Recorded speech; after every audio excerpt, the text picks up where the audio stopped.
महाभारत से सीख अध्याय 16 ओम गणेशाय नमः। महाभारत में कुल 18 पर्व हैं।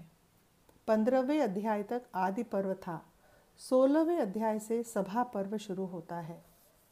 इस अध्याय में पांडवों ने इंद्रप्रस्थ में किस प्रकार शासन किया इसका वर्णन करेंगे। 14 महीनों में इंद्रलोक के वास्तुकार जिनका नाम माया था, उन्होंने एक ब्रह्मांड राज्य सभा का निर्माण किया और सबको दिखाया। भूलोक में कहीं भी ढूंढने से नहीं मिलेगी इस प्रकार की आश्चर्यजनक रचना जो उस राज्य सभा की थी। धर्मराज के शासन काल में कई राजाएं जैसे चेरा, चोला, पांड्य आदि का आना हुआ। यहाँ उसका प्रतीक है।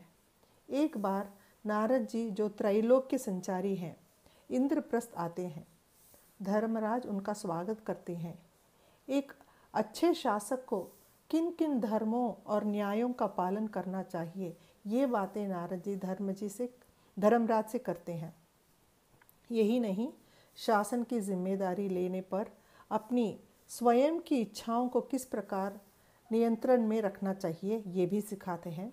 किस प्रकार मंत्रियों को नियुक्त करना है, सेना को हर समय किस प्रकार तैयार स्थिति में रखना है,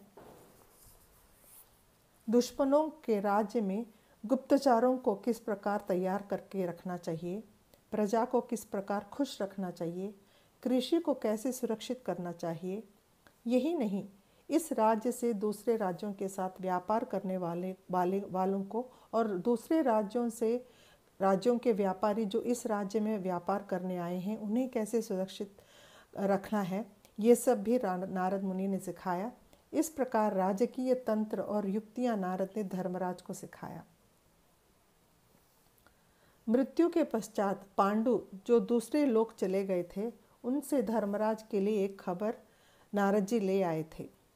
पांडवों की इच्छा के अनुसार राजसूय यज्ञ का आयोजन करने को कहा नारद जी ने। यज्ञ को करने के लिए सारे इंतजाम करने की सूचना देकर नारद जी वहाँ से रवाना हुए। नारद जी द्वारा बताई गई बातें अपने चारों भाइयों से साझा करते हैं धर्मराज और उनकी राय पूछते हैं। सभी अपनी सहमति देते हैं। सभी का एक मत होता है कि श्री कृष्ण की राय भी लेनी चाहिए और उनसे वो जो कहते हैं वही उसी बात का पालन करना चाहिए। श्री कृष्ण को इंद्रप्रस्थ आने का निमंत्रण दिया जाता है। पांडव देते हैं ताकि वे कृष्ण जी के साथ बैठ के सारी बातें साझा करें। श्री कृष्ण जी भी सभी विवरण सुनते हैं और कहते हैं कि बाकी के सभी राज्यों के राजा को जीतना आसान है, लेकिन जरासंध को जीतना आसान नहीं।